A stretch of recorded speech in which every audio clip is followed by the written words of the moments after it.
Shri G ವೀರಪ್ಪನವರು ಸಹ ವೇದಿಕೆ ಮೇಲೆ ಬರಬೇಕು ಅಂತ ಕೇಳ್ಕೊತಾ ಇದ್ದೀವಿ. ಶ್ರೀ ಆಂಜನಪ್ಪನವರು ಸಹ ಯಜಮಾನ್ ಆಂಜನಪ್ಪನವರು ಸಹ ವೇದಿಕೆ ಮೇಲೆ ಬರಬೇಕು ಅಂತ ಕೇಳ್ಕೊತಾ ಇದ್ದೀವಿ. ಶ್ರೀ ಮುನಿಯಮ್ಮ ಲಕ್ಕಪ್ಪನವರು ಸಹ ವೇದಿಕೆ ಮೇಲೆ ಬರಬೇಕು ಅಂತ ಕೇಳ್ಕೊತಾ ಇದ್ದೀವಿ. ಹಾಗೂ ಎಚ್ ಎಲ್ ನಾರಾಯಣರವರು ಯಜಮಾನರಾದಂತಹ ಎಚ್ ಎಲ್ ನಾರಾಯಣರವರು ಸಹ ವೇದಿಕೆ ಮೇಲೆ ಬರಬೇಕು ಅಂತ ಕೇಳ್ಕೊತಾ ಇದ್ದೀವಿ. ಹಾಗೂ ಎಚ್ ಆರ್ ರಮೇಶ್ ರವರ ಮಗವರು ಸಹ ವೇದಿಕೆ ಮೇಲೆ ಬರಬೇಕು ಅಂತ ಕೇಳ್ಕೊತಾ ಇದ್ದೀವಿ. ರೈಲ್ವೆ ಮುನಿರಾಜ್ ಶ್ರೀಮತಿ ಜಯಮ್ಮ ಗೋವಿಂದರವರು ಮಾಜಿ ತಾಲೂಕ್ ಪಂಚಾಯತ್ ಸದಸ್ಯರು ಅವರು ಸಹ ವೇದಿಕೆ ಮೇಲೆ ಬರಬೇಕು ಅಂತ ಕೇಳ್ಕೊತಾ ಇದ್ದೀವಿ. ಹಾಗೂ ಶ್ರೀಮತಿ ಶೋಭಾ ಲಕ್ಷ್ಮಣ್ ಕುಮಾರ್ ಮಾಜಿ ತಾಲೂಕ್ ಪಂಚಾಯತಿ ಅಧ್ಯಕ್ಷರು ಅವರು ಸಹ ವೇದಿಕೆ ಮೇಲೆ ಬರಬೇಕು ಅಂತ ಕೇಳ್ಕೊತಾ ಇದ್ದೀವಿ. ಮತ್ತೆ ಮುಂದೆ ನಮ್ಮ ಮುಖ್ಯಸ್ಥರುಗಳಾದಂತಹ ಶ್ರೀ ಪೊಲೀಸ್ ಲಕ್ಕಪ್ಪನವರು ಅವರು ಸಹ ವೇದಿಕೆ ಮೇಲೆ ಬರಬೇಕು ಅಂತ ಕೇಳ್ಕೊತಾ ಇದ್ದೀವಿ.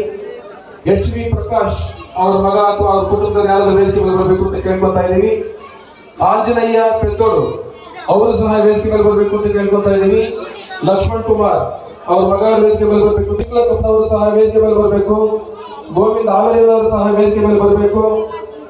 ದಿವಂಗತ ಗುರುನಾಥ್ ಎಚ್ ವಿ ಅವರ ಮಗ ಅವರು ವೇದಿಕೆ ಮೇಲೆ ಬರಬೇಕು. ಹಾಗೂ ಎಚ್ ಆರ್ ಮೂರ್ತಿ ಕೃಷ್ಣಮೂರ್ತಿ ಅವರ ಮಗ ಅವರು ಸಹ ವೇದಿಕೆ ಮೇಲೆ ಬರಬೇಕು ಅಂತ ಕೇಳ್ಕೊತಾ ಇದ್ದೀವಿ.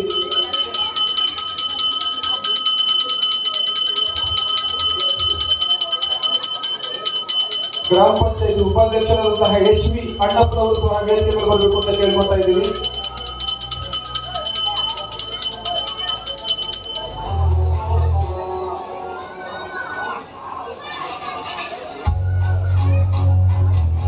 ಸಂತೋಷ್